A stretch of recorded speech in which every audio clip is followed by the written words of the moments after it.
So we open the 2013 season with Gilbert and Sullivan's The Pirates of Penzance, which we're doing in part for selfish reasons because I love this piece.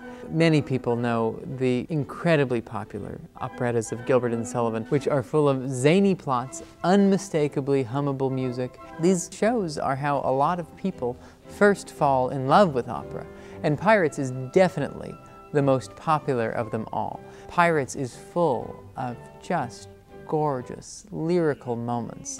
They are opera in its purest form.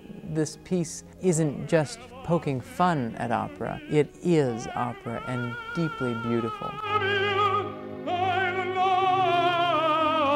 So we have a great, wonderfully talented young conductor who is a star on the rise, and he is a native St. Louisan, Ryan McAdams. He makes his debut with us for this production, leading the members of the St. Louis Symphony in the pit. Then we have our great friend, director and choreographer Sean Curran, returning to Opera Theatre for this production. His productions here have included the unbelievable Salome production and that just incredibly beguiling Daughter of the Regiment production 2 seasons ago. And last season, he appeared on stage as the Caterpillar in Alice in Wonderland. Pirates of Penzance really wants to be a big, broad, laugh-out-loud comedy.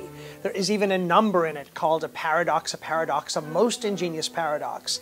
And I'm sort of looking at how we do that now. The big challenge is that there's been thousands and thousands of productions of Pirates of Penzance. How do I put my eccentric twist on it?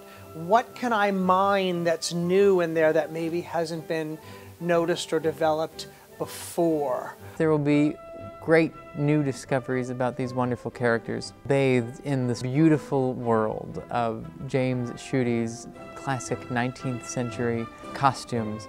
James Schuete gave us Così fan tutte last year, and also the whole production of Alice in Wonderland, a brilliant designer. And I know he'll have some touches of comic flair in the set as well. So the story of Pirates is that of a young man named Frederick who is finishing his indentured apprenticeship as a pirate. But these pirates, they're just not very good pirates because they're all so tender-hearted. Each one of them is an orphan, and the word has gotten out across the high seas that these pirates are orphans and would never harm an orphan, and so it turns out that every single person who they ever capture is him or herself an orphan, which is also the case when they capture the very model of a modern Major General, General Stanley, and all of his daughters. Now, it just so happens that Frederick, the young apprentice pirate, falls madly in love with one of the daughters, Mabel, and a very beautiful topsy-turvy romance begins. And do we have a great cast to tell this story? As the Major General, we have Hugh Russell, who was with us most recently as Figaro in The Barber of Seville, as Ruth, Frederick's nursemaid, who is hard of hearing, and that's why he ended up apprenticed to a pirate instead of a pilot, which was supposed to be the case. We have Maria Zifchak, who was last with us in that production of Salome.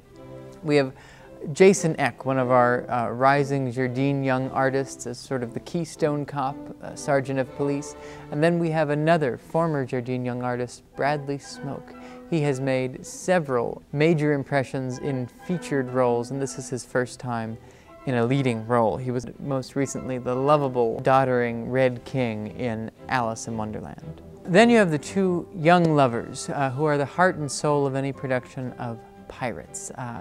Because this opera is ultimately about young love and how sweet and sometimes absurd it can be. You know, sometimes when you're young and in love, it feels like every obstacle in the world is between you and your loved one. And for Frederick and Mabel, that's sort of the case. In the end, it turns out the concept of leap year is the thing that keeps them from marrying, and well, you'll see what I mean. But Mabel is a person of real charisma and vision, and she's willing to take a chance on Frederick when nobody else will. Everyone else has sort of turned him aside, but Mabel steps forward and she says, "Let's give it a try," and sings that aria, Poor Wandering One of the great pieces of music in the whole canon. So we have as our Frederick a young tenor named Matthew Plank, and we heard him audition a few years ago, and we thought, that is Frederick. He's the perfect match for the beautiful, lyrical soprano of Deanna Braywick, who was a big discovery last season as Joanna in Sweeney Todd. So we are so excited about this dynamite cast for the Pirates of Penzance. Great comedy, young love, brilliant singers. What more could you ask for a fun and fabulous night at the opera?